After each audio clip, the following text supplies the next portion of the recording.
What if one old man, a stranger in a new town, quietly changed the lives of dozens of people without anyone knowing it was him? That's the story of Theo of Golden. And by the end of this video, I promise you'll want to live a little differently.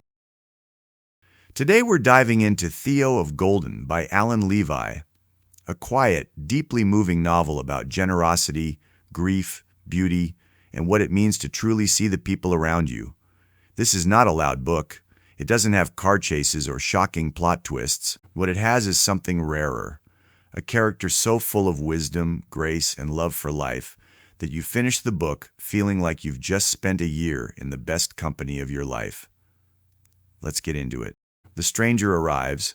The story opens in the fictional southern city of Golden, a warm, charming town of cobblestone streets, riverside pathways, and dogwood trees bursting into bloom. Into this town comes Theo. He's 86 years old, Portuguese by birth, and a man of obvious refinement, soft-spoken, observant, and possessed of what the book beautifully calls the imagination of a poet and the eyes of a connoisseur. He arrives from New York City on a private jet, moves into a modest apartment, and immediately begins doing something that no one in Golden expects.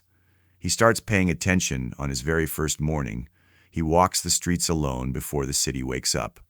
He stops to study the brickwork on old buildings, and he reads every historical marker he passes in 5 languages. He crouches down to whisper to a small bird, begging for crumbs.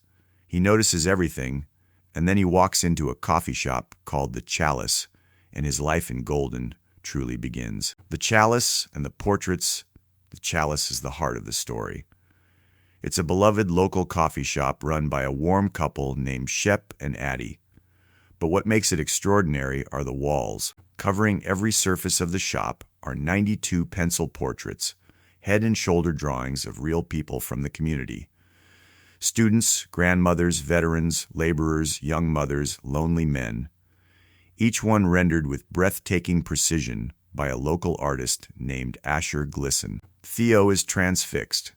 He spends hours studying the faces, moving from frame to frame with a magnifying glass, a loupe he's carried in his pocket since childhood, and then he notices something that breaks his heart a little. Not a single portrait has been sold. Each one is priced at just $125 to $200. Each one is a masterpiece, and yet there they hang, unseen, unclaimed, unloved. That's when an idea begins to form in Theo's mind. A beautiful, eccentric, wonderfully generous idea. The Bestowals Theo makes a decision. He is going to buy all 92 portraits and give each one to the person depicted in it. As a gift, no fanfare, no press coverage, just a quiet letter and a meeting at the fountain. And he starts with a woman named Minette Prentice. He purchases her portrait, writes her an elegant letter on linen paper with a fountain pen, and invites her to meet him by the fountain on a Thursday evening. The letter is so warm, so precise, so old-fashioned in the best possible way that Minette reads it 4 times. Her husband, a prosecutor, worries it might be a trap. But Minette's instinct says otherwise. She shows up. Theo is there, heather green flat cap, just as promised. And he hands her the portrait with a gracious bow and proceeds to spend an hour in the most delightful conversation she has ever had with a stranger. This becomes the pattern. Week after week, Theo gives away a portrait. He calls these meetings the Bestowals, and each one is its own small miracle. A young custodian who works the night shift at the university. A homeless woman who rides a bicycle along the riverbank and crafts beautiful objects from wood and feathers. A street musician with a gift for the cello. A little girl recovering from a devastating accident. A cynical, battle-worn bookseller named Tony, who grumbles about everything and secretly has the warmest heart in town. Each portrait, each person, each bestowal, and the word slowly spreads through Golden. Someone is out there, someone extraordinary, doing something extraordinary, but who? Who is Theo, really? As the bestowals multiply, we begin to learn Theo's story in fragments. The way you learn a person's story in real life, slowly, through conversation and trust. He was born in the north of Portugal. He built a business empire. He lived in Paris, New York, Madrid. He was fluent in 5 languages and moved through the art world as a connoisseur of rare sensitivity. But beneath all of that, Theo carries a grief so deep it nearly destroyed him. Decades ago, his young daughter, Tita, the joy of his life, was killed in a car accident. She was just 10 years old. The driver was Theo's wife. Drunk behind the wheel, both were killed, and Theo was in New York when it happened. The book gives us one of its most powerful chapters here, Theo's journey through grief. For weeks, he walked. Just walked. Through fields and forests outside his Paris home, through seasons and exhaustion, pursued by guilt and loss, trying to outpace the unbearable thought, did I not protect my child? And then one evening, sitting beside the River Marne at sunset, watching 50,000 starlings dance in a murmuration across the sky, that massive, breathtaking ballet of birds, something in him broke open, not shattered, but opened. The fever of his grief broke, and in that moment of beauty, sunset, birds, a single star, heaven took possession of his soul. From that day forward, Theo kept a ritual. 15 minutes before sunset every evening, he would sit beside a river facing west, watching, listening, remembering Tita. That ritual followed him to Golden. That bench by the Oxbow River is where, in many ways, the book lives. The artist and the secret. Now we come to the deepest thread in the novel, and this is the part that will stay with you long after you've closed the book. Asher Glisson is the artist who painted all 92 portraits.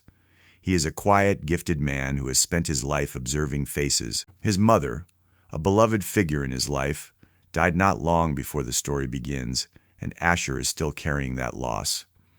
He and Theo develop a slow, meaningful friendship. They meet often. They talk about art, about beauty, about the purpose of a well-lived life. Theo visits Asher's studio. He studies the paintings on the walls with his loupe, whispering praise in multiple languages. But there is something Theo has not told Asher, something that explains in a way why Theo came to Golden at all. The answer arrives in a letter, left for Asher to read only after Theo's death. And here is the secret at the heart of the novel. Theo is Asher's father. Decades ago, Theo was a young artist in Madrid. He fell in love with a brilliant young woman, also an artist. And they painted together. They fell in love in a small coastal village called Biscopo. He gave her an opal necklace, a family heirloom, as a pledge to marry her one day. But she disappeared, left without explanation, returned home to Golden, where she quietly married another man, a dear friend who knew everything and accepted her anyway. She was pregnant with Theo's child. She wrote Theo one letter years later, telling him about the boy, telling him the little boy already loved to draw, and asking Theo never to write back. He honored that request for decades. But after she died, and after the letter finally reached him, Theo came to Golden. Not to claim a son, not to announce himself, simply to be near him, to see him, to sit in a coffee shop where Asher's portraits covered the walls, and to know, quietly, in his own heart, that his boy was a beautiful soul. The letter Theo leaves for Asher is one of the most moving pieces of writing in the book. And it closes with these words, "Press on, dear boy. Seek truth, make beauty. Live well. I love you, my son." The legacy Theo dies near the end of the year, peacefully having given away all 92 portraits, having touched dozens of lives in ways both visible and invisible. The epilogue tells us what happens to everyone he touched. Minette names her son Theo. Simone the cellist is given a vintage instrument by the whole community. The little girl who was hurt in the accident goes on to dream of being a physical therapist or an artist. Tony the bookseller, gruff, sardonic, Vietnam veteran Tony, starts showing up at church, just occasionally, just in the back row. And Asher inherits not just Theo's estate, but a painting, a small canvas Theo had been working on, left on the easel in his studio, a coastal scene, an open field, an easel in the field, a painter mostly hidden from view, on the back in Theo's hand. Painting you, painting me. I love you. So what does this book teach us? First, attention is a form of love. Theo's great gift was not his wealth. It was his ability to truly see people, to notice them, to treat every face as a story worth knowing. In a world where we scroll past 100 faces a day without seeing any of them, that is a radical act. Second, generosity doesn't need an audience. Theo gave away 92 portraits and asked for nothing in return.